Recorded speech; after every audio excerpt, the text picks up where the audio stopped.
모두가 궁금해하는 데이터의 모든 것을 알려드립니다.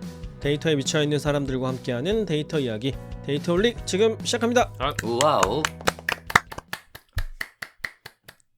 네, 멤버 소개 들어보겠습니다. 박 박사님. 네, 자동화 생각에 뇌가 기계로 바뀐 박 박사입니다. 반갑습니다. 반갑습니다. 그리고 피셔박님. 네, 머신러닝과 AI 시대의 통계학을 외치는 오하이의 낚시꾼 피셔박입니다. 반갑습니다. 반갑습니다. 반갑습니다. 네, 저는 데이터 분석으로 밥 먹고 사는 김 팀장입니다. 반갑습니다. 반갑습니다. 데이터홀릭은 유튜브, 팟빵, 애플 팟캐스트에서 들으실 수 있고 그 외에 저희도 모르는 다양한 팟캐스트 플랫폼에도 업로드되어 있습니다. 페이스북 페이지도 운영하고 있고요. 그리고 얼마 전에 저희 인스타그램 계정도 만들었어요. 네, 팔로우 해주시고요. 데이터홀릭은 여러분의 후원으로 만들고 있습니다. 카카오뱅크 계좌로 매월 초에 3만원 정기 후원해주시는 귀동량님, 눔나님, 매월 15일에 1만원 후원해주시는 운누나이27님, 그리고 10월 14일 5,000원 후원해주신 이선아님, 또 팟빵으로 1만원 정기 후원해주시는 막성님 감사드립니다. 저희 데이터홀릭에 후원을 하고 싶다 그러면 어떻게 하시면 되냐면 팟빵과 유튜브 공지사항 그리고 채널 정보에 보시면 저희가 계좌번호를 올려놨어요. 이 계좌번호를 활용해 주시면 됩니다. 여러분께서 보내주신 후원금은 녹음, 편집, 컨텐츠 제작에 소중하게 사용하겠습니다.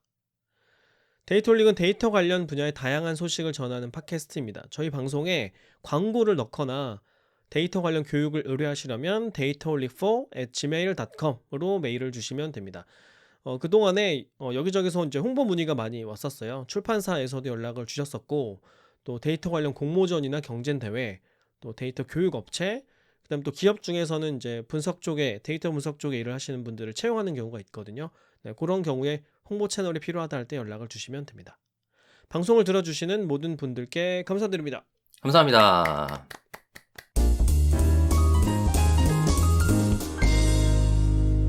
네, 멤버 근황 시간인데요. 오랜만에 모신 우리 피셔방님 어떻게 지내셨는가 얘기 들어보겠습니다. 어떻게 지냈어요?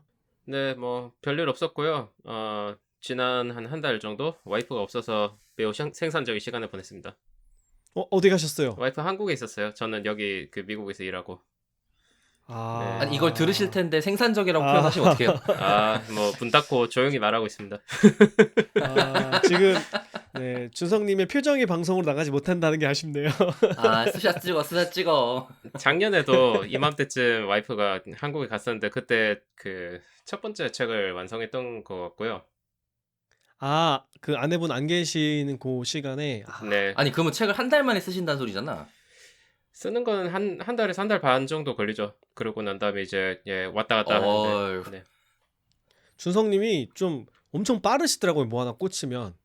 왜 그 오하이오 낚시꾼 페이지에 올라오는 그런 포스팅들도 보면은 뭐 이렇게 퇴고하고 쓰신 게 아니라 그냥 한 방에 그냥 쭉 쓰셔가지고 올리시는 것 같더라고 보니까 일 터지면 맞죠? 네, 보통 그런 스타일입니다. 보통 글을 하나 쓰면은 30분에서 1시간 정도? 네. 그렇게 쓰는데 한 1시간 이내인 거예요? 와. 네. 거기에 막 수학 공식 들어가 있고 막 출처 표기 돼 있고 막 이런 건데 이런 건데 1시간에 나온다. 사실 글 보시면은 제가 글 올리고 난 다음에도 조금씩 고치는 걸 보실 수 있을 거예요. 빨리 보시면. 오타 같은 거? 오타나 뭐 빠뜨린 거나. 근데 네, 뭐 골격은 맞아. 1시간 안에 잡히죠. 저도 그랬던 것 같아요. 이제 포스트가 사실 되게 미묘하게 계속 달라져. 아무도 모르지. 나만 알지 나만. 버전 컨트롤 뭐 하지 않는 한. 그죠? 네. 근데 이게 페북도 그 수정 과정이 다 남잖아요, 그죠? 그렇긴 하죠. 보려면 볼 수 있죠. 뒤에 볼 수 있어요. 무서운 세상이야. 지우고 다시 올리기 전에는 다 남아. 아니 준성님이 보면 책 뭐 쓰고 있어요 하고 나서 다음 방송 때 책 나왔어요 뭐 이런 식이야. 맞아. 그래서 보통은 책 씁니다 하면 막 1, 2년 걸린 다음에 나오잖아요. 대부분 주변에 보면 그러더라고요. 근데 뭐 준성님은 순식간에 쓰시는 것 같더라고요. 그러니까 저는 그 아이디어 부화하는데 시간이 좀 걸리고요. 근데 그게 다 완성이 되면은 그게 글로 옮겨지는 데는 시간이 많이 안 걸려요. 그러니까 머릿속에서 이제 계속 구상을 하시는 기간이 한참 있는 거군요. 네, 지금도 그런 기간이라서 당분간은 아마 새 책은 안 나올 것 같은데요. 네, 일단 아이디어 잡히면은 그때는 한 길면 2달? 네. 우리랑은 참 다른 분인 것 같아. 아니 회사 일을 안 하시는 건 아닌 거잖아요, 그죠? 네, 하죠. 그러니까 네. 그 구상을 언제 해요? 회사 다니면서? 아, 쉬운 일이 안 돼, 진짜. 그러니까 페이지를 하는 거나 책을 쓰는 거나 제가 하고 싶은 이야기가 있어서 하는 거고 제가 따로 뭐 이 자체로서 책은 모르겠지만 페이지 활동 같은 거는 돈 받고 하는 건 아니잖아요. 제가 하고 싶은 이야기가 있어서 하는 거기 때문에 그래서 하고 싶은 이야기가 생기지 않으면은 창작하는데 저도 엄청 고통을 겪기는 해요. 뭐 굳이 창작할 필요도 없기 때문에 그냥 보통 가만히 있지만 근데 그런 이제 거리가 생기면은 말하고 싶은 게 있기 때문에 쓰는 거니까 시간이 많이 안 걸리죠. 그때부터. 음. 그러니까 뭔가 불타오르는 게 생길 때마다 이렇게 내놓는 네, 좀 그런 그런 거군요. 편입니다. 네. 음. 박 박사는 뭐 최근에 어떻게 지냈습니까? 어, 아기가 좀 아파갖고 집에 한 일주일 넘게 있었는데 아직 다 안 나서 고민하고 있어요. 아, 그래서 지금 저는 양약파고 마나님께서는 한약파거든요. 양약과 한약이 지금 한 네, 집에서 네, 충돌하는 겁니까? 네, 아이를 두고? 야, 이거 네. 심각한데? 아, 그래서 이거 심각하다. 거기다가 이제 감기 같은 경우는 약으로 낫는 병이 아니에요. 감기는 그냥 음, 시간이 지나야만 되는 병이에요. 약으로 그쵸. 해결이 안 되고 지금 그 대부분 사실 우리가 알지 못하는 온갖 바이러스에 감염되면 그게 그냥 감기인 거잖아요. 맞아요. 그리고 그게 약으로 해결되는 게 아니고 그냥 대부분의 경우는 증상 완화만 시켜요. 그게 약으로 감기를 없애는 약은 없단 말이에요. 그래서 증상을 완화시키면 문제가 뭐냐면 감기 기간이 길어져요. 왜냐면 감기를 빨리 낫게 하려고 자연적으로 뭔가 몸에서 하는 게 있는데 그거를 증상을 완화시키는 거를 그 약으로 강제시키기 때문에 감기 기간이 길어진단 말이에요. 그러니까 저는 감기가 그래서 한 2주에서 한 달 정도로 보고 있어요. 근데 마나님께서는 약간 건강하셔갖고 감기가 일주일 넘게 간 적 본 적이 없는 거야. 아, 그러니까 그러니까 두 이제 분이 체질이 좀 다르시구나. 그러니까 아기가 감기가 길어지니까 걱정을 하시고 그다음에 양약을 열심히 먹였는데 안 되니까 한약을 먹여야겠고 막 이렇게 되는 거죠. 음, 뭐 재밌어요. 그래서 이런저런 얘기하느라고 저도 되게 뭐지? 저 혼자 고집 부렸던 부분들이 있을 거잖아요. 얘기하다 보면. 그래서 아 맞아 이거는 그렇게 생각할 수도 있지 저렇게 생각할 수도 있지 이런 것들을 얘기할 때 많이 깨닫게 돼서 그래서 이런 다른 주관을 갖고 있을 때 얘기하는 게 항상 재밌는 것 같아요.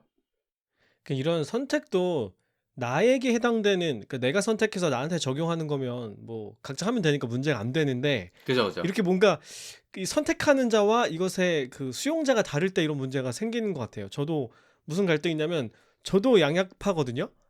저는 한약 오래전부터 먹지 않았는데 근데 이제 어르신들 중에서는 그래도 먹어야 된다 하는 분들이 계시잖아요. 아 그리고 또 그럼요. 저희 아내도 이제 종종 먹어야 된다는 생각을 갖고 있는 사람이에요. 한 달씩 먹는 약 이런 거 있잖아요. 근데 이제 음. 문제가 이제 장모님이 선물로 보내주시는 거지 사위 아 그런 건 열심히 먹으라고. 먹어야지 무슨 소리야. 근데 나는 그걸 먹으면 이제 트러블이 생기는 거예요. 아 그래서 아파요? 예, 저는 위장이 안 맞더라고요. 한약을 먹으면 소화 불량이 생기고 막 이래요. 그래서 그러면은 잘못 지은 거예요. 한약에서 체질 확인하고 맞춰야 되는 약을 그치 그냥 내가 보내기 가서 때문에 또 뭐 예. 진맥하고 이런 것도 아니고 이제 아는 분 통해서 뭐 이렇게 오잖아요 보통. 그치. 건강하기 위해서 보내는 거구나. 장모님한테 그 한의학이 효과가 있다는 게 검증이 되었습니까? 이럴 순 없잖아요. 그죠?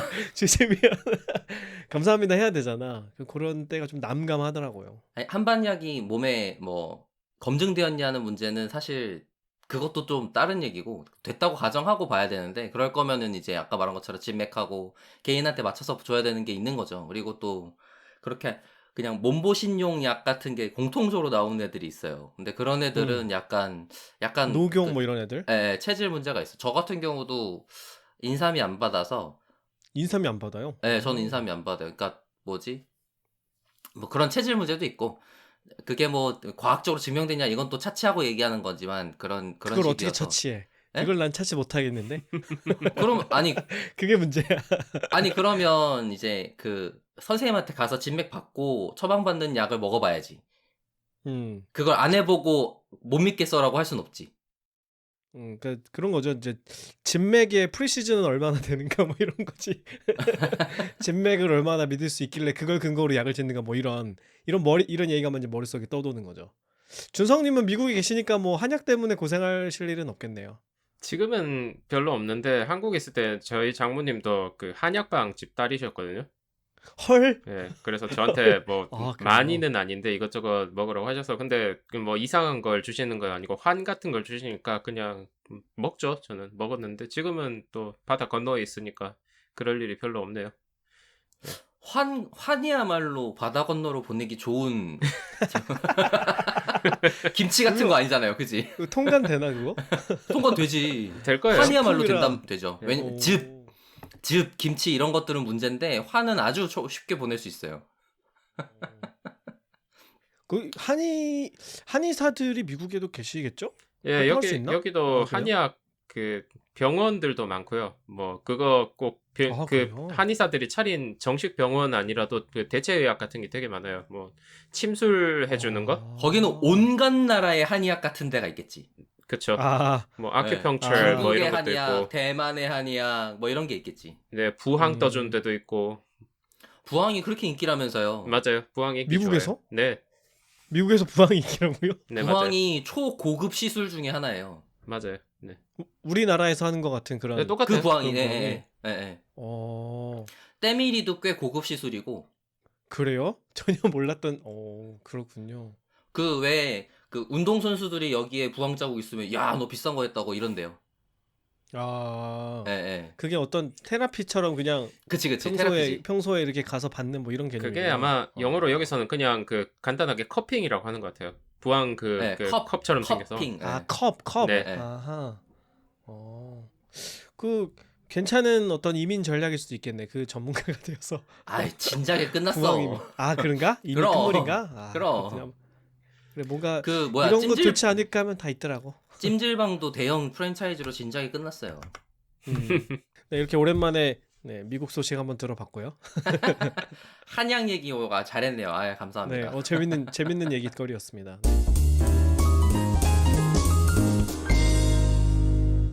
자, 오늘은 이제 앞전에도 좀 말씀드렸지만 피셔방님께서 또 새로운 책을 만들어 주셨어요. 그래서 어떤 책을 만드셨는가, 어떤 내용을 담고 있는가 이런 얘기를 들어보려고 합니다. 네, 최근에 이제 책이 2권 나왔다고 들었는데 맞죠, 피셔방님? 네, 한 권은 지금 곧 발매될 예정이고요. 나머지 한 권은 인쇄는 들어갔는데 발매 일자는 아직 잘 모릅니다. 근데 곧 나올 거예요. 네. 아니, 어떻게 동시에 2권을 낼 수가 있죠? 그러니까 지금 나오는 책을 그 먼저 기획을 했고 그 다음 책을 그 연달아서 쓰고 있었는데 이게 지금 나오는 책이 좀 오래 걸렸어요. 시간이 이게 저 혼자 쓰는 책이 아니고 다른 저자분들하고 같이 이제 쓰는 책이고 저는 이제 역근이 정도 역할이라서 그게 저만 한다고 다 되는 게 아니라서 조금 오래 걸렸죠. 그러다 보니 아. 비슷하게 맞춰졌어요. 그러면 준성님이 원고 쓰시는 데는 아마도 시간이 그렇게 오래 걸리지 않았을 것 같고, 그죠? 네. 일단은 이 책을 좀 소개해 주시면 좋겠어요. 여러분이 같이 쓰셨다고.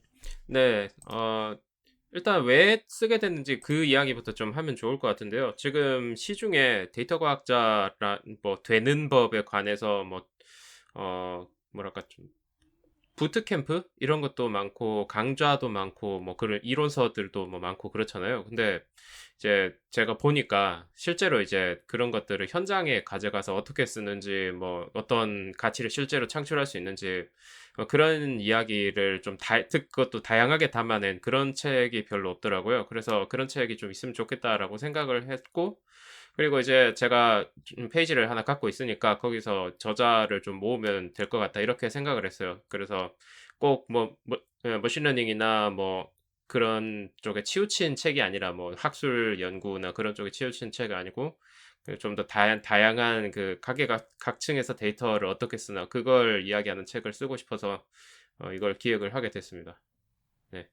그럼 처음에 기획을 준성님이 시작을 하신 거군요. 그래서 저는 이제 기획자 역할을 주로 했고요. 제가 이제 한 챕터를 쓰기는 했는데 그거는 이제 한 장만 쓰면 되는 거고 A4 분량으로 10장도 안 돼요. 사실은 제가 맡은 분량 각 필자가 한 장씩만 쓰는 거기 때문에 그래서 집필 자체는 그렇게 오래 걸리진 않았어요. 사실. 이게 책 제목이 데이터 과학자의 일. 네. 네. 이라고 되어 있고 이게 총 몇 분이 같이 쓰신 거예요, 그러면? 제가 지금 원고를 보면은 11명으로 돼 있어요. 네. 11명입니다. 11분께서 한 장씩 맡아서 한 파트씩 맡아서. 네. 그럼 이 11분은 다 서로 다른 조직에서 일하시는 분이에요? 네. 한 명도 제가 알기로는 한 명도 같은 직장에서 일하고 있지는 않고요. 네. 네. 심지어 저는 이분들 중에 개인적으로 알지 못하는 분들도 많아요, 사실은. 절반 정도는 개인적 친분이 없어요, 사실은. 근데 어떻게 책을 같이 쓰죠? 뭐 어쩌다 보니 그렇게 됐네요. 그래서 저는 어. 이제 제가 이제 역할은 그 각지를 수소문해서 각지의 이제 데이터 전문가를 모으는 거고, 그다음에 그분들의 원고를 받고 이제 그 왔다 갔다 이렇게 수정 과정을 하고 뭐 그런 과정은 다 출판사에서 사실은 한 거죠. 음. 네. 그러면 이 분들을 어 저자로 모실지 여부를 판단하는 거는 출판사에서 한 거고요. 그러니까 출판사에서 샘플 원고를 받아서 아마 했을 거예요. 그 약간의 검증 과정을 거쳤고, 사실 최초로 그 쓰겠다고 의사를 밝히신 분들 중에 같이 못 하신 분도 있어요. 그것은 이제 원고가 탈락됐다.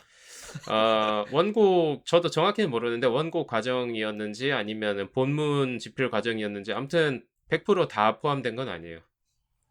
네. 아니 어떻게 탈락될 수가 있지? 아니 책의 기획 의도와 좀 다른 분들이 들어오실 수도 있겠고, 아 그러네요. 그죠? 그런 걸 네. 수도 있고 아니면은 그냥 본인이 개인 사정으로 중도 포기하셨을 수도 있죠.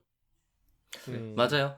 그럴 네. 수 있을 것 같습니다. 아니 여기에 어떤 분들이 책을 같이 쓰게 될 거다라는 정보를 그 분들이 다 듣게 되셨나요? 아니요. 이런 사람들이 같이 씁니다 이렇게? 그냥 그 일대 다였다고 생각하시면 될 것 같아요. 출판사 대 필자들. 아, 네. 아 그래요? 네. 그러면은 여기에 최종 필진으로 선정됐다는 것도 나중에 알게 되는 거네요? 저는 이제 다 알고 있는데 이제 필자들끼리는 모르죠. 어. 아 그래요? 이거 네. 되게 재밌다. 아 근데 보통 이렇게 뭐지? 각각 단락을 서로의 뭐라 해야지? 연결 없이 작성할 때는 대부분 그렇게 쓰는 것 같은데요? 아니 전 무슨 생각을 했냐면 그 중도 자진 탈락하신 분들도 계실 텐데 아마 이 리스트를 보고 아 여긴 내가 낄 자리가 아니다. 야 이런 분들 나오는데 내가 괜히 글 썼다 큰일 나겠다 싶어서 나가지 않았을까 하는 생각이 들어서 여쭤봤는데 그건 아닌 거군요 그러면. 저는 그분이 누군지 알고 그리고 대충 뒷이야기도 알기는 하는데 여기서 말하기는 조금 음 그래요, 사실. 네. 그런 뒷얘기가 네. 있다.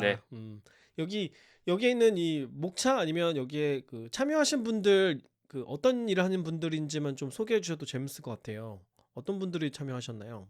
아, 제가 지금 일단 다 각자의 전문 분야에 대해서 쓰셨고요. 뭐 AI나 ML 관련 하시는 분들도 당연히 들어갔고요. 뭐 요즘 데이터 과학에서 머신러닝 빼고 이야기하기 힘드니까. 그렇지만 뭐 그 외에도 뭐 데이터 엔지니어도 계시고 코딩보다는 그 데이터 조직 매니징을 주로 하시는 분도 있어요. 그런 분도 있고, 오, 그 다음에 저기 그 체육학과 뭐 이런 쪽에서 데이터 분석하시는 분도 계시고, 뭐 의료 쪽 종사자도 있고, 보안 종사자도 있고, 게임업계 종사자 뭐 아무튼 이렇게 좀 다양하게 있습니다. 네.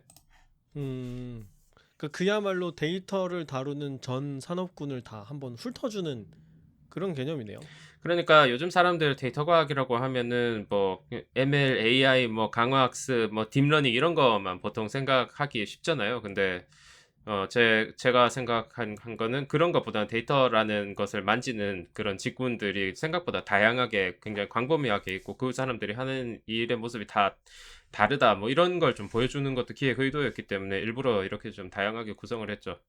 네. 음, 여기 보면은 말씀하신 대로 이제 IT 조직에 계신 분들도 몇 분 계시기는 한데 그렇지 않은 분들도 꽤 많아요, 그죠? 네, 뭐 데이터를 일종의 수단으로 생각을 하시고 실제로는 데이터가 일의 중심인지는 잘 모르겠어요. 몇몇 분들 경우에는. 네. 그러니까 데이터 분석가로 일하시는 건 아니지만, 네. 그죠? 데이터를 주도적으로 활용은 하시는. 그러니까 유용한 연구 수단 뭐 이런 걸로 뭐 업무 수단 이런 걸로 활용을 하시는 거죠. 네. 아니 근데 사실 그 데이터 과학자라는 특정한 직군에 일하지 않는 이상 그 각자의 자리에서 데이터를 활용하는 사람들의 위치가 훨씬 더 많을 것 같거든요. 그래서 그런 사람들의 사례가 지금 들어갔다는 것 자체가 저는 조금 더 환영할 일인 것 같고, 오히려 다른 사람들 입장에서는 그런 사례들이 더 참고할 사례일 수도 있겠다는 생각은 들어요. 왜냐면 데이터 과학자나 데이터 분석가라는 타이틀로 일을 하는 사람들은 많은 사람들이 하고 싶지만 사실은 자리가 굉장히 좁거든요. 거의 없단 말이에요. 최근에 본 것 중에도 뭐 한 지원을 한 5군데? 8군데 정도 하고서 다 떨어졌다라는 걸 본 적이 있었던 것 같은데 그게 되게 이상했던 것 같아요. 저는 봤을 때. 왜냐면 제가 학사 끝나고 채용 지원할 때는 100개씩 썼거든요. 저도 그랬어요. 근데 근데 한 뭐 10개 정도도 안 썼다는 것 자체가 자리가 없다일 수도 있는 것 같아서 그렇게 생각하면 그냥 더 도메인 스페시픽한 자리에 그러니까 더 일반적인 자리에 들어가서 더 데이터를 활용할 수 있는 역할로서 있는 게 더 일반적인 상황이지 않을까라는 생각을 하게 됐는데 아마 말씀하신 사례 중에 꽤 많은 부분이 그런 일반적인 다른 직군에서 데이터를 자기 자리에서 활용하는 사례들이 나올 수도 있겠다라는 생각이 들어서 그런 거 되게 다른 분들에게도 많은 도움이 될 것 같습니다. 나도 할 수 있다는 소리네? 약간 이런 느낌일 것 같아요. 그러니까 지금까지 시중에 풀린 책들이 주로 이제 데이터 과학을 실제로 종사하는 뭐 프로그램 실제로 코드를 치고 데이터를 분석하는 사람 입장에서 유용한 책이라면 저는 이 책을 좀 더 이제 그 PM들의 관점에서 본 데이터 과학 요렇게 생각을 해요. 뭐 프로덕트 그럴 매니저. 수 있을 것 같네요. 네. 그러니까 실제로 데이터 과학을 어떻게 써먹을 수 있나 내 일에 그리고 어떤 식으로 어떤 종류의 가치를 창출을 실제로 하나 이런 과정을 그 테크니컬한 디테일을 생략을 하고 좀 더 이제 오버뷰 높은 데서 내려다보는 그런 관점을 제공해 주는 거죠, 이 책이. 그런 음. 게 중요하다고 생각했어요. 네. 그게 아마 피셔방님이 책을 쓰신 의도일 거라고도 생각이 드는데 그 말씀하신 대로 좀 데이터 과학이라는 것에 대해서 오해가 많잖아요. 그러니까 사실 데이터 분석가 혹은 데이터 사이언티스트라는 타이틀을 들고 일하는 사람이 뭐 전체 직업을 가진 사람 중에 뭐 몇 명이나 되겠어요. 되게 적은 부분이잖아요. 다들 데이터를 활용하는 사람들은 굉장히 많지만 데이터만 활용하면서 일하는 사람은 또 그렇게 많은 건 아닌데 보통 이제 대부분의 교육에 거기에 포커싱을 맞추고 있잖아요. 그래서 너도 데이터 분석가가 될 수 있고 너도 ML 모델러가 될 수 있고 뭐 이런 식으로. 근데 실제로는 그런 일은 많지 않고, 그죠? 주변에서 실제로 그런 일 하는 사람을 보기도 쉽지 않고. 그런데 실제로는 데이터를 가지고 사람들이 이런 식으로 일을 하고 있더라. 이런 얘기들을 해주는 것 같아요. 그러니까 좀 어떻게 보면은 사람들한테 실제로는 이렇게 쓰입니다. 현주소는 여기입니다. 이런 얘기를 해주는 책인 것도 같고, 사실 대부분의 사람들한테 해당되는 얘기일 것도 같아요, 이게. 그죠? 모델링 그죠? 하는 사람이 뭐 얼마나 많겠어요. 네, 데이터를 갖고 일한다는 게 꼭 분석가에게만 국한되는 게 아니고 방금 말씀하셨지만은 그 비데이터 직군 사람들 뭐 프로덕트 매니저라든지 뭐 아니면 그냥 경영 쪽에 관여하는 그런 뭐 저희 쪽에서는 파이낸셜 애널리스트 뭐 이런 사람들도 데이터에 결국은 최종 소비자로서든지 뭐로서든지 다 관여를 하게 되니까요. 그런 사람들도 좀 이해를 하는 것도 괜찮죠. 어떤 식으로 나의 업무에 데이터가 유용하게 쓰일 수 있느냐 뭐 이런 그 이해를 갖고 뭐 물론 개인적으로 관심이 있으면은 그쪽으로 이제 좀 더 공부를 하고 실제로 그런 비데이터 직군에서 시작하는 게 오히려 데이터 분석 직군으로 가는 길이다라는 이야기도 심심찮게 들을 수 있죠, 사실은. 네. 그게 현실적인 루트일 수도 있을 것 같아요. 처음부터 뭐 신입인데 분석가로 들어가고 이건 되게 진짜로 좁잖아요. 사실 그렇게 시작하면 특히 이제 그 대학원 학위가 없는 사람들이 대학원 학위 있는 사람들하고 경쟁을 해야 되니까 힘들 수밖에 없을 거라고 생각해요. 네.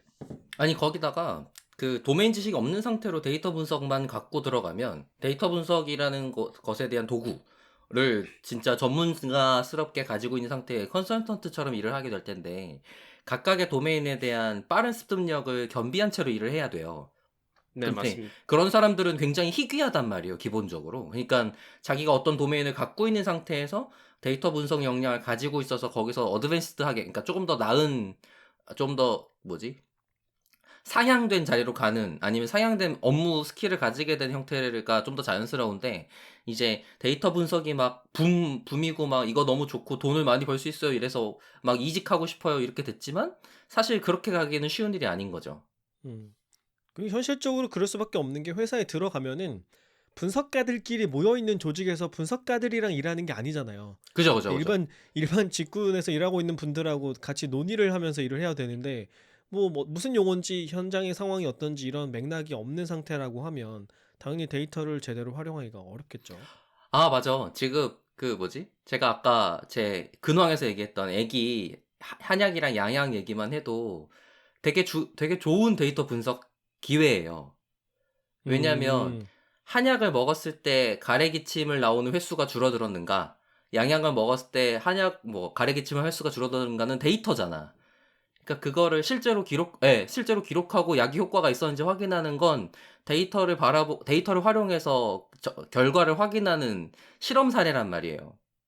그러니까 막 그 뭐지 마나님이랑 같이 얘기할 때 양약 먹었을 때는 기침을 15번 했는데 한약 먹으니까 23번 했어. 아니면은 10번 했어. 뭐 이런 얘기를 하면서 얘기를 해야지 서로 안 싸우는 거지. 음.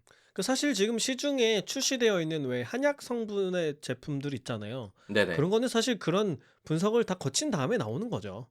그냥 썰만 가지고 나올 수가 없겠죠. 그쵸. 뭐 그냥 뭐지 의약외품 같이 뭐 다른 것들이 있지만 어쨌든 그런 검증을 거친 약들이 있는 것들이라서 그런 효과에 대해서 뭐 '우리 애한테 효과가 있는가.'라는 부분을 확인하는 거지, 약이 효과가 있어 없어라는 거는 좀 다른 문제인 것 같아요. 네, 뭐 좀 더 이제 약간 더 학문적으로 이야기를 하면은 이제 그런 임상 시험에서는 서로 다른 사람들한테 똑같은 약을 뭐 예를 들어서 위약이라든지 아니면 출시된 약을 주고 두 집단 간 비교를 하잖아요. 근데 네, 그죠, 말씀하신 그죠. 케이스에서는 똑같은 사람한테 다른 약을 주는 거니까 그런 개인차를 통제한 상태에서 내 아이한테 이 약이 이제 양약이 좋냐, 뭐 한약이 좋냐 요렇게 비교를 할 수 있겠죠. 좀 그러니까 다른 종류의 비교인데 이런 것도 이제 방금 말씀하셨지만 그냥 통계나 그 연구 방법론 지식만 있는 사람이 이제 실제 도메인 문제에다가 이걸 어떻게 적용을 해야 되는지 생각을 좀 필요로 하는 문제일 것 같아요. 네, 맞아요. 네. 그러니까 어떻게 실험 설계하고 통제할 거냐 이런 문제도 고민을 해야 되는 부분이 되는 거고, 네. 그리고 어 뭐 기침을 전부 다 관찰할 수는 없으니까 어떻게 하지? 약간 이런 문제까지 넘어가는 다양한 상황이 된단 말이죠. 그래서 이런 상황에서조차도 이제 고민을 하게 되면 하나하나 고민을 하고 있으면 이제 내가 공부할 거리들이 점점 더 생기고, 그것 때문에 알게 된 사례들을 바탕으로 이제 회사의 업무에서 적용할 수 있고 이렇게 되지 않을까 싶습니다. 그 우리가 사실 일을 한다는 거는 판단하고 의사결정하는 거잖아요. 전부 다 그러면 그래요. 이제 거기에 근거로 뭘 삼을 거냐의 문제인데, 이전에는 우리가 가지고 있던 뭐 이론이나 지식에 기반을 했다고 하면 이제 데이터가 생겼으니까 데이터를 기반으로 삼을 수 있는 거잖아요. 그러면 우리가 하는 모든 일들이 의사결정이 필요한 모든 일들에 사실은 데이터 분석 기술들을 다 적용할 수 있는 거고, 그리고 그걸 좀 선도적으로 적용했던 조직들이 재밌는 성과들을 지금 시점에 이제 내놓고 있는 거겠죠.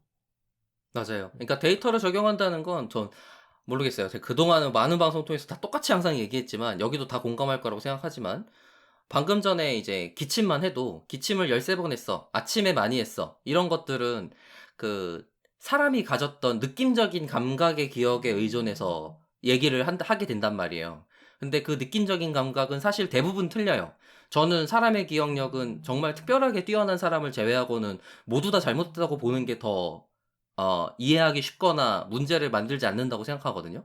그렇기 때문에 기록된 정보들을 신뢰해야 된다고 생각하는 편이라서 더욱더 데이터 드리븐하게 생각하려고 노력하는 것 같아요.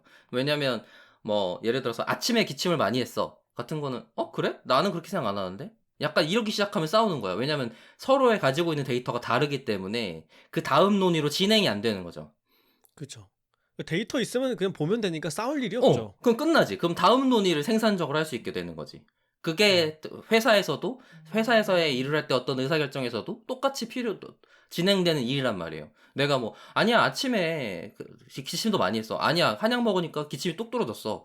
"아닌데? 지금 오늘 아침 보니까 똑같이 기침했는데?" 약간 이런 걸 같이 얘기해야 되는데 그게 아니고, 뭐 예를 들어 광고로 넘어가 볼게요. 지금 뭐 새로운 광고를 도입을 했는데 사람들이 많이 들어와. "얼마 많이 들어왔는데?" "아니 많이 들어왔다고." 약간 이러고 싸우고 시작하면 어쩔 거라. 그거는 일하는 게 아니잖아요. 그냥 여기 뭐 "어느 지역에는 무슨 광고가 효과가 좋았어." 그래요? 얼마나 좋았는데요?" 이런 논의를 못 하는 거야. 아니라니까. "이쪽에선 이게 좋았던 거야." 약간 이러면서 얘기하게 되는데, "얼마나 좋았는데요?" 13% 좋았어." 뭐 이런 얘기를 할 수 있으면 얘기가 달라지는 거죠. 음. "나는 아니었는데." 이러면 이제 할 말이 없는 거지. 그지, 그지, 그지. "내가 "난 봤을 땐 아닌데." 아니었는데?" 어. 그러면 이제 얘기를 "나는 못 효과 하는 거지. 봤는데." 이러면 이제 그러니까. 할 얘기가 없어지는 거죠.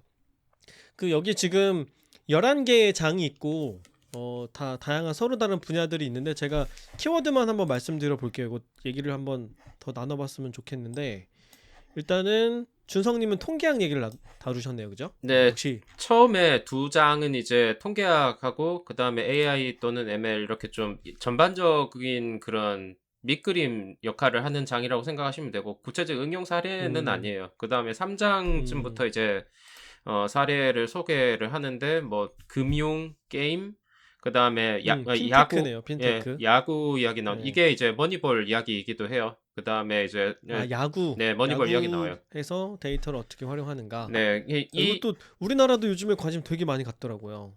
그런가요? 저 야구에 그렇게 많은 관심이 있는 건 아닌데, 이분은 이제 그 체육 쪽 이제 관련 종사자신데, 생각보다 굉장히 깊이 이제 데이터를 분석을 하시고, 그러니까 똑같은 돈을 들였을 때 얼마나 이제 최대한의 효율을 뽑아낼 것인가, 요거를 이제 데이터 분석을 통해서 어떻게 접근하는지 보여주실 거예요. 그러니까 그 음, 머니볼 영화를 조금 더 이제 그렇게까지 깊은 수준은 아니지만 데이터 과학적인 관점에서 보는 그런 거라고 생각하시면 될 것 같아요.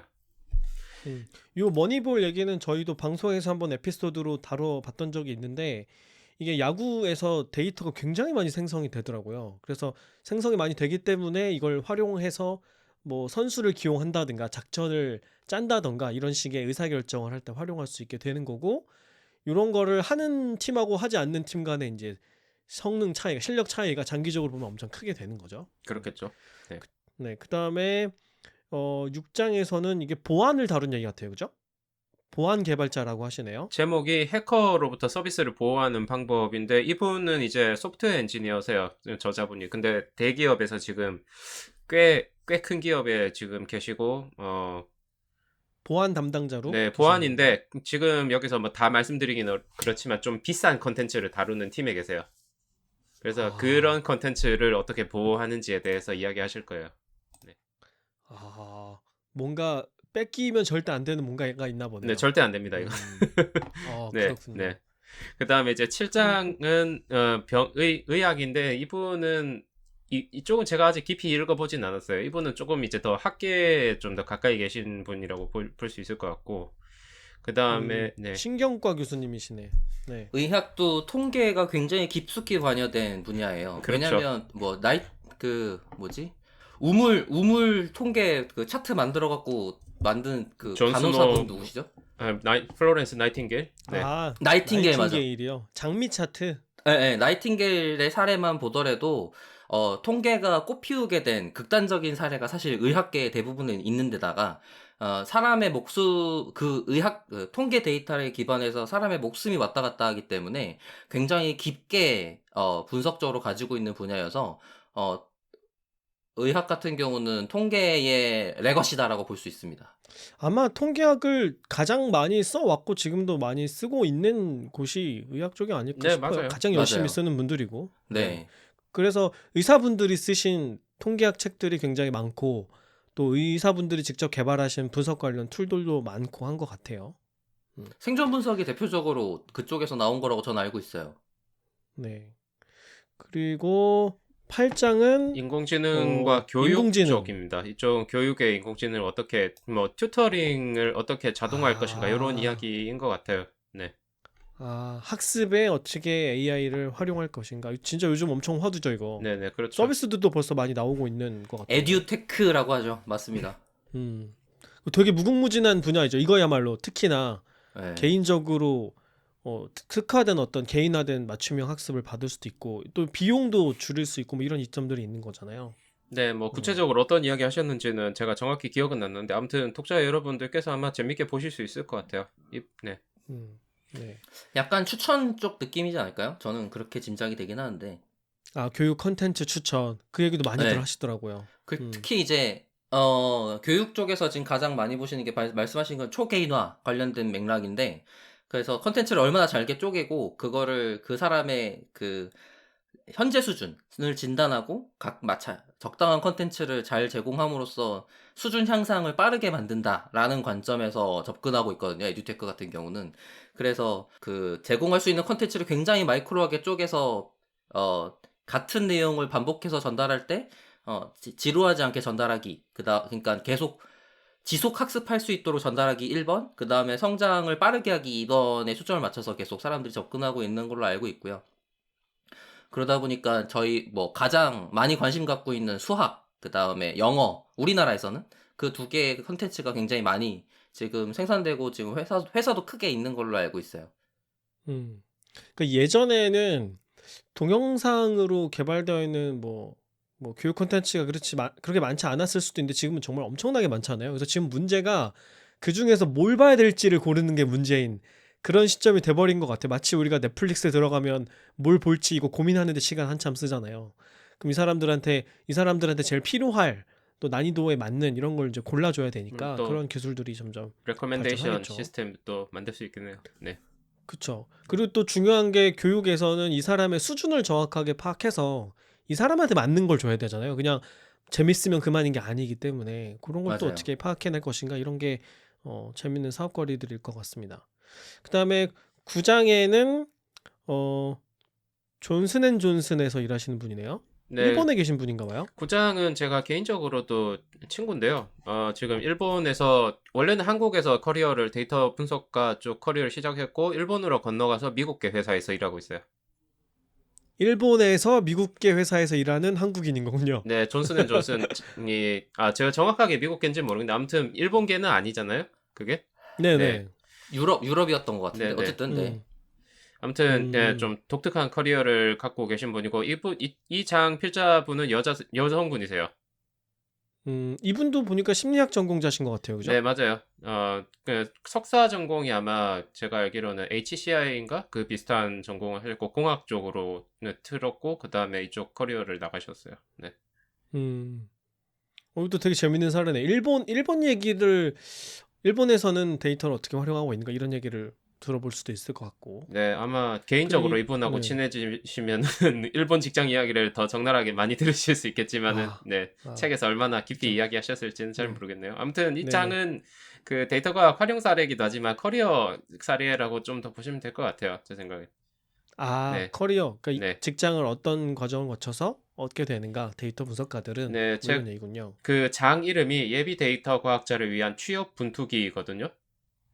네네. 네, 그래서 취업 분투기. 네. 그러니까 기존에서 어떻게 전환해 나갔는가 같은 얘기를 하시려거나 보네요. 네네. 그러니까 이거는 이제 직장 구하는 분들한테 솔깃한 얘기가 되겠네요. 네, 그리고 이제 특히 이분은 이제 문과에서 시작하셨으니까 문과에서 가는 방법, 그 다음에 여성으로서 데이터 과학 분야에서 일하는 거, 뭐 이런 다양한 이야기가 되겠습니다. 네.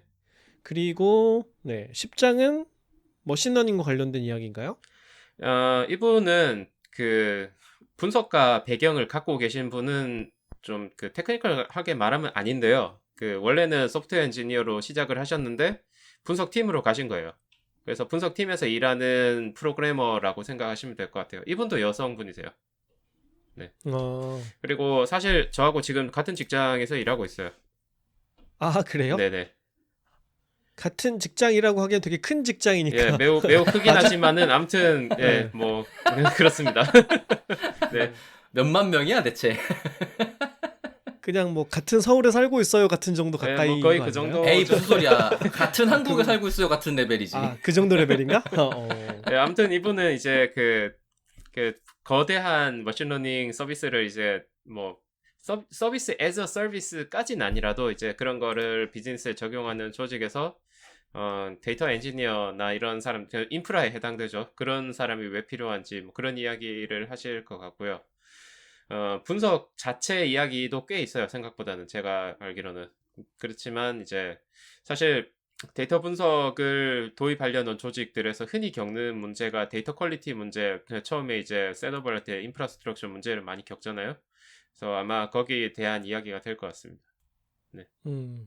사실 굉장히 제일 필요하기도 하고 몸값도 제일 높은 분야 아닌가요? 그죠?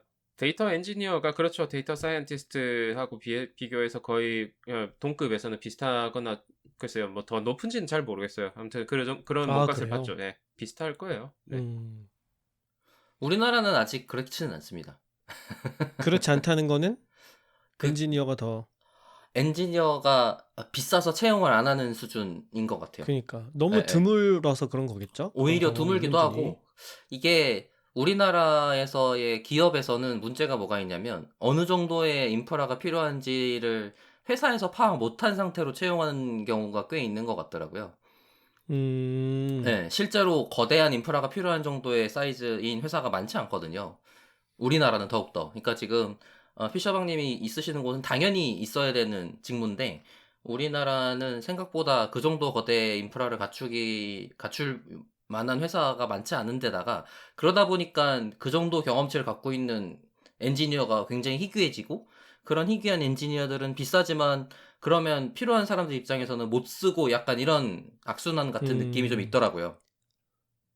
특히 초창기에 많이 필요한 분들이잖아요. 이게 기반을 닦아주는 분들이니까. 맞아요. 초반에는 굉장히 많이 필요한데 그 이후에는 또 좀 많이 필요하지 않고 약간 이런 자리다 보니까 경험치 가지기도 어렵고 경험치 가진 사람 찾기도 어렵고 인 상황이 되는 거죠. 근데 사실 분석가들 입장에서는 굉장히 필요한 사람들이고 도움을 많이 받아야 되는 입장이죠, 사실은 저희는. 맞아요. 네. 아니 이분들이 없으면 뭐 할 수 있는 일이 그러니까 없죠. 새로 뭐 데이터를 수집하고 싶거나 뭐 데이터베이스 관련해서 뭐 좀 그 인프라적인 일이 필요하거나 하면은 저희가 저희 손으로 하기는 조금 그렇잖아요. 네.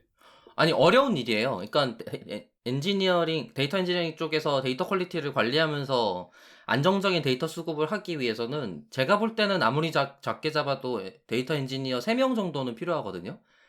근데 3명이랑 인프라 비용을 감안하면 회사 사이즈 대비라고 생각할 때는 엄청 과대 투자인 경우가 굉장히 많단 말이에요. 근데 그거 투자하기 싫어 하고서는 데이터 분석가만 인 상태에서 일을 하려 그러면 분석가들은 감당이 안 되는 일을 같이 해야 되는 이상한 상황이 되는 거지. 그러니까 일정 규모 이상 돼야지만 데이터 엔지니어링 팀을 엔지니어 한 명만 채용하는 순간 바보짓이 시작되거든요.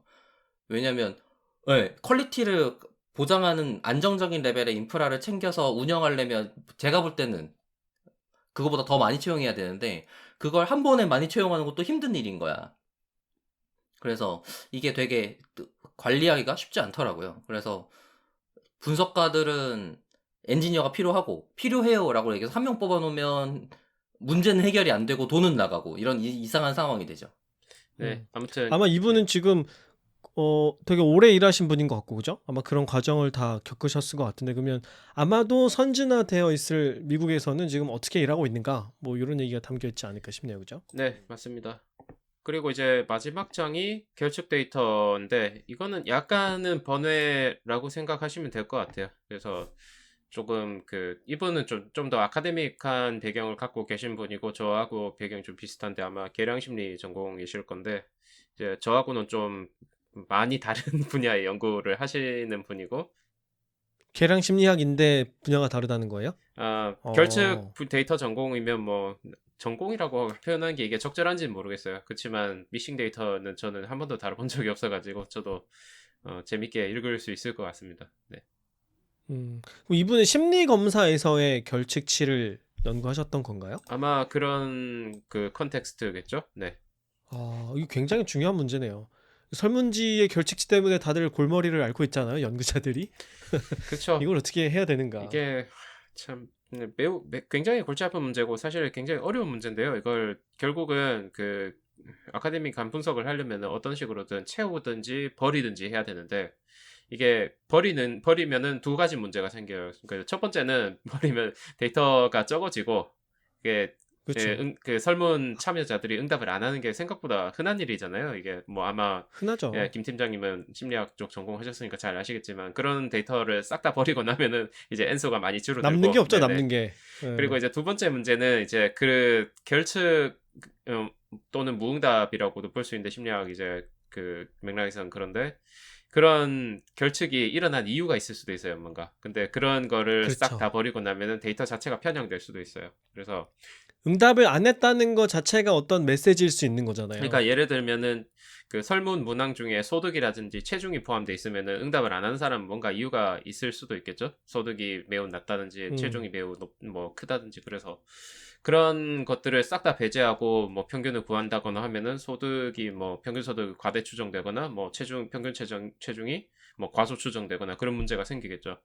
그래서 그런 음. 문제들 물론 쉬운 문제가 아니지만 이제 이런 거를 어떻게 뭐 채워 넣을 거냐 뭐 버린 거는 좀 아마 안 할 것 같은데 제 생각에는 아무튼 어떻게 대처할지 이런 것들을 연구하시는 분이고 그런 거를 이제 음. 데이터 과학 관점에서 어떻게 접근할지를 이야기하실 거예요. 아마. 네. 음. 그게 뭐 특히나 사회적 바람직성이랑 관련된 문항들이 그렇잖아요. 그럴 예를 수도 들면 있죠. 뭐 네. 너 주변 사람을 때려본 적이 있느냐 이렇게 물어봤는데 응답을 안 해. 그러면 이건 뭔가 있는 거 아니에요? 근데 그렇겠죠. 그런 네. 경우에 이걸 그냥 버리고 이런 데이터가 없다고 전제하고 분석을 한다는 건 편향이 크게 생기는 거겠죠. 폭력 가해 경험 아무도 없음 막 이러면서 네. 그니까요. 그럴 리가. 그냥 분석해버리면 그렇게 되는 거 아니에요? 그래서 이런 걸 어. 어떻게 판단해야 되는가. 근데 아마 모르긴 몰라도 그냥 버리고 진행하는 분석들이 꽤 많이 있을 거예요. 여러 가지 이유가 있겠지만. 사실 다수의 연구자들이 이제 이런 쪽으로 이제 전문성이 없거나 아니면 그런 전문성을 가진 사람이 주위에 없거나 뭐 컨설팅 상에 뭐 어쩌면 좀 솔직하게 말한 비용 문제가 있을 수도 있고 그래서 그냥 뭐 방금 말씀하신 것처럼 뭐 전부 다 배제해버리고 분석하는 경우가 사실은 흔하죠 상당히 하지만 이제 그게 분석 결과에 꽤 영향을 끼칠 수 있고 특히 뭐 설문 데이터처럼 설문에서는 많은 n 수를 모으기 굉장히 힘들잖아요 이게 참가자를 많이 모으기 힘든데 그런 상황에서 다 돈이죠. 그게 돈과 그렇죠. 시간이니까요. 네. 그럴 때 데이터를 함부로 갖다 버리는 건 굉장히 비싸다라는 거죠. 사실. 음. 네, 이렇게 다양한 분야 예를 딱 들어보면은 우리가 일반적인 데이터과 관련된 책에서 만나보기는 어려운 분들이잖아요. 근데 그런 분들임에도 데이터를 열심히 잘 활용하고 계시는 분들이고 저도 그런 얘기 되게 질문으로 많이 듣거든요. 이런 분야에서 데이터를 접목하려고 하면 어떻게 하면 좋을까? 이런 질문을 굉장히 많이 받는데 사실 저도 모르죠. 저도 뭐 새로운 분야에서 어떤 식으로 적용해야 되는지는 직접 분석해보지 않은 사람들은 모르는 거니까. 그런 특히 다양한 분야의 얘기들이 잘 담겨 있는 책인 것 같습니다. 네, 특히 제가 좀 이제 재밌겠다고 생각한 챕터가 저기 게임 업계 종사분 중이신 그분께서 쓰신 챕터를 개인적으로 좀 아직 아, 제가 자세히 읽지는 않았어요. 근데 좀 더 자세히 읽어볼 예정인데 이분이 최근 좀 그 화제의 중심에 서 있는 그 모 게임사에서 일을 하시는 분이에요. 아, 어, 네. 정말요? 화제가 됐다고 하면 뭐 때문에 화제가 됐던 그 거죠? 최근에 신작을 내놓았는데 유저들에게 엄청난 원성의 대상이 되면서 회사 주가가 쭉 빠진 아, 그 회사가 있어요. 근데 이분은 그쪽에 직접 종사하시는 분은 아닌데 아마 그 이분이 다루시는 제가 예전에 그런 그 게임 업계에서 일해보기도 했고 상당히 궁금해요. 사실은 어떤 식으로 분석을 하고 게임 내에서 발생된 데이터를 어떻게 이제 가치를 창출하는 데 사용하는지를 그런 것도 궁금하기 때문에 개인적으로는 그 챕터가 굉장히 흥미로울 거라고 생각을 하고 있습니다. 거기에 이제 음, 최근 그 회사의 사정과 맞물려서 좀 더 이제 흥미를 갖게 되는 것 같아요. 네. 음. 그쵸. 게임 업계에 계시는 분들 우리 방송에서도 몇 번 모셔서 얘기 들어봤는데 정말 엄청나게 많은 데이터가 있고 할 일들이 무궁무진하게 남아있다 이런 얘기들 많이 해주시더라고요.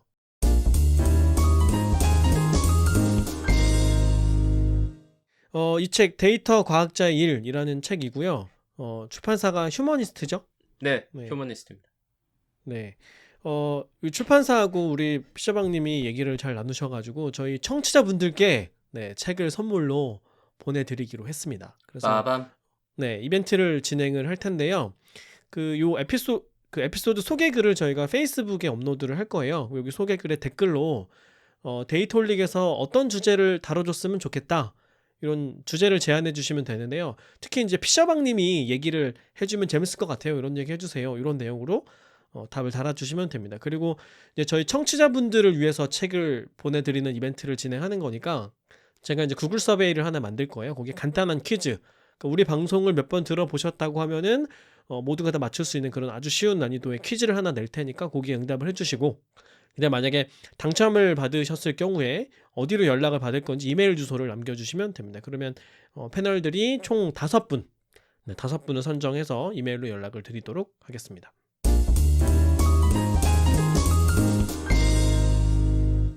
자, 그 다음에 네, 책이 요거 하나만 나오는 게 아니라 또 한 권이 더 있다고 그죠? 그 네, 예정되어 있는 책이 있어요. 그 책은 지금 여기서 길게 이야기하기 조금 힘들 것 같고요. 그 책은 그 출간이 이제 정식으로 되면 또 이야기할 기회가 있을 것 같은데 제가 짧게만 이야기를 할게요. 이제 그 책은 제가 혼자 쓴 책이고, 그 다음에 그 소재는, 원래는 제가 이 책을 왜 쓰게 됐냐면은, 그, 아마 저희랑 연배가 비슷한 분들은, 저는 이제 6차 교육과정 마지막 세대인데, 그때까지만 해도 문이과 공통으로 상관없이 학교에서 이제 그 수학 시간에 확률과 통계를 수학 1 마지막 단원에서 다 배웠을 거예요. 그 저하고 그 같은 교육 과정이셨던 분들이. 그리고 7차는 어떤지 모르겠는데, 근데 이제 그거 공부하면서 아마 그런 생각 많이 하셨을 거예요. 이거 배워서 다 어디다 쓰냐? 이거 도대체 뭐 물론 뭐 수학이라는 과목 자체를 공부하면서 일반적으로 그런 생각을 많이 하셨겠지만, 이제 저는 이제 종사하는 입장이잖아요, 실제로. 근데 지금 돌이켜 생각을 해봐도 그 확률과 통계라는 단원에서 배웠던 그런 지식들이 물론 뭐 수학적으로 그 토대가 되는 거기는 하지만, 그렇게 직접적으로 뭐 분석이나 이런 확률 통계적 사고를 배양하는데 큰 도움이 되었다라는 생각은 별로 안 들어요. 그래서 좀 더 이제 핸즈온 방식으로 좀 더 코딩 같은 걸 통해서 좀 더 확률과 통계스럽게 그런 것들, 기초 확률이나 통계를 배우는 그런 책이 있었으면 좋겠다라고 생각을 했고, 그래서 제가 R을 가지고 고등학교에서 대학교 초반 조금 이제 포함을 해서 그렇게 기초 통계를 배우는 책을 내게 됐습니다. 네. 아, 그러면 직접 데이터를 다루면서 분석을 하면서 확률과 통계라는 개념을 익히게 되는 그런 책인 거군요. 네, 근데 이제 여기 김 팀장님도 이미 뭐 R 관련 책을 내셨으니까 뭐 독자분들도 아마 시청자분들도 잘 아실 텐데, 이제 그런 책들하고 조금 다른 점은, 이 책은 그 R에서 데이터 핸들링이나 무슨 패키지 사용 이런 쪽에 초점을 맞춘 책은 아니에요. 그래서 그런 것들은 많이 사용은 아, 하지 않고, 이제 그 R에서 이제 베이스에 있는 그런 것들을 주로 활용을 해가지고 주로 좀 더 이제 확률이나 통계 아, 이론에 조금 더 포커스를 맞춘 책이에요. 그 대신에 음, 그런 수학적인 공식을 뭐 소개하고 그런 것보다는 주로 시뮬레이션이라든지, 예를 들어서 뭐 부트스트랩이라든지 이런 거를 통해 가지고 그런 수학적으로 깊은 지식이 없이도 통계적 추론을 할 수 있는 그런 것들을 소개하려고 많이 음, 노력을 했어요. 네. 그러니까 뭐 샘플링을 하고 그걸로 분포를 만들어 보고 이런 내용들을 직접 체험하게끔 구성이 되어 있겠네요. 아마도. 네, 그렇죠. 그리고 이제 한 가지 더 다른 이제 중요한 점은, 원래 통계에서 빈도주의라는 개념 자체가 그냥 반복 시행에 기초를 한 거잖아요. 네, 그런 거를 이제 그렇죠. 수학 교과서만 이제 가지고 배우면은 그 반복 시행이라는 개념이 와닿지 않고 그냥 수학적인 그런 뭐랄까 결과로서만 그렇죠. 다가오는데, 이제 컴퓨터 음, 시뮬레이션을 해보면은 실제로 그 반복이란 개념을 이제 체험을 해볼 수가 그치. 있죠. 네, 왜냐면 문제가 이게 전제가 무한히 반복한다면 이런 게 들어가는데 그렇죠. 실제로 무한히 반복해 볼 일이 없잖아요, 살면서. 수학 교과서에선 더욱 없죠. 네, 뭐 주사위를 무한히 던진다면 그럴 일이 세상에 어딨어. 근데 이제 그렇죠. 코딩을 하면 그게 가능해지니까, 그죠? 와닿게 적어도 되겠네요. 간접적으로는 체험해 볼 수 있죠. 그런 좀 그게 아, 충분히 많은 아, 수의 시행이라는 걸 해볼 수 있으니까요, 실제로. 해볼 수 있으니까 네, 진짜로. 네. 아, 그 재밌는 공부 방법인 것 같네요. 그 얘기만 들은 거하고 내가 직접 해보는 건 좀 완전 다르잖아요. 네, 그렇죠. 음, 그래서 그 기초 확률 통계 책이면서 아주 약간의 이제 R 코딩도 배울 수 있고, 이제 뭐 좀 더 이제 관심이 생기면은 다른 이제 좀 더 어드밴스드 뭐 된 그런 R 책을 배울 수 있고 갈 음. 흥미를 유발하는 그 정도 역할일 것 같습니다. 근데 도구로 R을 쓰신 이유가 있어요? 여러 가지 툴을 쓸 수 있는데 왜 하필 R로 하는 실습인 건가요? 아, 제가 다른 언어도 생각을 해봤는데요. 파이썬도 쓸 수 있을 것 같고, 근데 정확히 기억이 안 나네요. 왜 제가 R을 선택을 했는지는. 근데 이제 음, 뭐랄까. 이제 기억났어요. R이 주로 이제 샘플링 같은 거 관련 도구들을 많이 제공을 해주잖아요. 뭐 란수 생성이라든지, 물론 뭐 파이썬에서도 뭐 넘파이 이런 거 깔면 할 수는 있는데, 판다스나. 근데 그런 거는 이제 완전 생초보들한테는 좀 더 이제 하나의 층을 더하는 거라서, 학습의 층을 더하는 거라서 그래서 그런 아, 것들이 기본적으로 제공되는 언어를 사용하는 게 좋겠다고 생각했습니다. 그러니까 많이 배우지 않아도 네, R을 이용하면 할 수 있기 때문에 네, 뭐 라이브러리 같은 거 없이 그냥 베이스 펑션만 가지고도 이런 시뮬레이션을 할 수 있기 때문에 그렇죠. 선택을 하신 걸 수 있겠군요. 네, 음. 하긴 뭐 가볍게 이런 거 해보기에는, 그죠? 네, 다른 거 깔 것도 없이. 사실 두 번째 책이 저는 더 관심인 책인 것 같아요. 앞에 책에 비해서. 근데 이게 저희의 관심사여서 그랬던 것 같고, 아마 책이 완전히 출간이 되고 또 한 번 소개해 주실 기회가 있을 거라고 어, 믿고 있어서 더 질문 드리진 않겠습니다만 되게 굉장히 관심이 많이 가는 책입니다. 특히 이제 아까 소개해 주신 것처럼 사실 교육과정 중에 무한이라는 개념은 말씀하신 것처럼 와닿지 않아요. 절대 와닿을 수가 없단 말이에요. 그래서 그거를 간접적으로 겪어볼 수 있는 상태를 눈으로 보는 것만으로도, 그리고 그거를 이렇게 볼 수 있어요라는 거를 제시하는 것만으로도 이제 학생분들이 접근하시기에 아 이게 그렇구나라는 걸 딱 와닿게 하는데 도움되는 책일 거라는 느낌이 들어서 이제 그 부분만이라도 취할 수 있어도 굉장히 도움이 많이 되겠다라는 생각이 음. 들었습니다. 이게 지금 책 제목은 정해져 있는 상태인가요? 책 제목은 가제는 하나 있기는 한데요. 지금 가제가 코딩으로 배우는 확률 같은 게였나? 제가 정확하게 지금 기억이 안 나는데 지금 가제니까 뭐 정확한 제목은 바뀔 수도 있기는 한데 대충 음, 그런 느낌입니다. 네.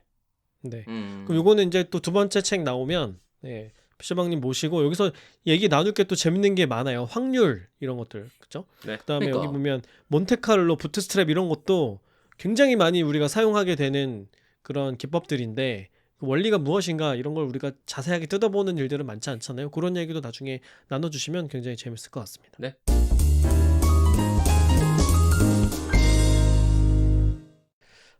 자, 이렇게 해서 준성님이 최근에 피셔방님이 출간하게 되실 두 권의 책 소개를 들어봤고요. 네. 얘기 들어보시면서 어떤 생각을 하게 됐는지, 네, 소감을 들으면서 방송 마무리하도록 하겠습니다. 우선 박 박사님 어떤 생각을 하셨나요? 네네. 그 첫 번째 책, 두 번째 책, 첫 번째로는 우선, 동시에 책을 출간하시다니 대단하시다. 저는, 그러니까 참 이 말이 되냐고요. 저는 벌써 한 6년 정도 기획만 하고 있는 중인데, 아직 책이 안 나왔어요. 아, 기획을 하고는 있어요? 네, 오, 하고는 있죠. 여러 가지 다른 그렇군요. 분야로 기획을 하고 있어서 그렇지. 하고는 있고, 음, 어쨌든, 뭐, 그렇기도 하고, 뭐, 번역서를 제가 여러 명이서 한번 출간한 적이 있는데, 그때도 너무 고통스러웠고, 이번에 번역 제안이 와서 하려고 했다가, 욕심내서 하려고 했다가, 그래.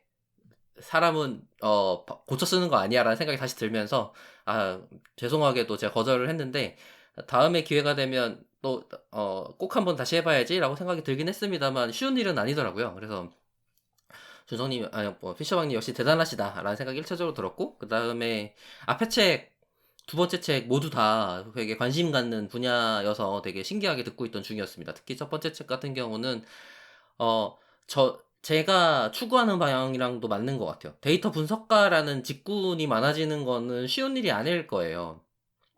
많은 사람들이 자기 일과 자기 자리에서 데이터를 가지고 일하는 경우가 훨씬 더 많을 거라서 그게 조금 더 저변으로 펼쳐지기를 기대하는 입장으로서 그런 사례들이 같이 공유되는 책일 거라는 생각에 되게 기대가 많이 되고, 그게 아니더라도 실제 분석가들이 하는 일들, 그 다음에 분석가 주변에서 같이 일하는 사람이 어떤 일을 하는가라는 얘기들이 나오는 책인 것 같아서 굉장히 지금 많은 사람들에게 조금 더 소개할 수 있는 그런 좋은 책이라는 생각에 기대가 많이 됩니다. 그리고 두 네. 번째 책도 여전히 엄청 기대를 하게 되고요. 특히 첫 번째 책은 피셔방님의 그 인맥과 어떤 뭐라 그러면 좋을까? 기획 능력, 그다음에 영향력 이런 데서 나오는 책이어서 조금 더 기대를 많이 하게 되는 것 같습니다.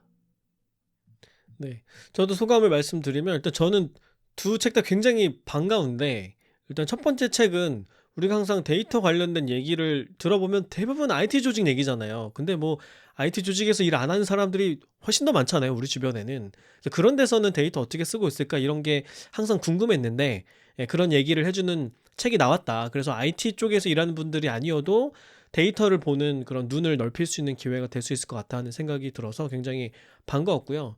또 이제 두 번째로 나오게 될 책도 마찬가지인 게 저는 뭐 통계 분석을 많이 하기는 하지만 직접 시뮬레이션을 막 해본다거나 그 안에 뭐 어떤 추론 과정을 거쳐서 이런 지표들이 나오는지를 자세하게 뜯어보면서 학습하지는 않았었거든요. 근데 그런 걸 좀 쉽게 이해할 수 있는 기회가 될 것 같아서 두 번째 책도 굉장히 기대가 됩니다. 네, 준성님도, 네, 피셔방님도 소감을 말씀해 주시죠. 네, 일단 오늘 이렇게 이제 제 책들 홍보할 수 있는 기회 주셔서 굉장히 감사드리고요. 그리고 책이 나왔을 때 독자 여러분들께 어떤 그 반응을 일으킬지 굉장히 궁금하고 좋은 반응을 일으킬 수 있으면 좋겠고요. 그리고 좀 뭐랄까 제가 처음에 말씀드린 것처럼 데이터 과학 이론서는 많은데 이제 실용적으로 이제 활용한 응용 사례집 같은 게 없는 상황에서 일부러 이제 필요하다고 생각해서 기획을 한 책이기 때문에 잘 됐으면 좋겠습니다. 그리고 두 번째 책도 곧 이제 소개할 기회가 있을 것 같으니까 그때 좀 더 이해하겠으면 좋겠습니다. 네. 아니, 첫 번째 책에 관련된 자기 사례들도 댓글에 좀 써주시면 그것도 수집해서 다 같이 여기 이런 식으로 일을 하는구나, 이렇게 쓰시고 계시는구나 라고 공유해 주시면 좋겠다는 생각도 같이 들어요. 짧게라도. 네, 좋은 생각인 것 음. 같습니다. 네. 그렇죠. 여러 분야의 얘기를 다루고 있으니까 네. 우리도 저 분야에 있는데 나는 그렇게 안 한다. 뭐 이런 얘기, 이런 얘기가 풍부하게 나오면 좋죠. 네. 네, 그러면 또 두 번째 책이 나오면 또 표셔방님 모시고 또 얘기 나눠보도록 하겠습니다. 네, 이번 에피소드는 여기서 마무리하도록 하겠습니다. 마칠까요? 네. 네, 데이터홀릭은 더 좋은 컨텐츠를 가지고 다음 방송으로 다시 인사드리겠습니다. 감사합니다. 감사합니다. 감사합니다.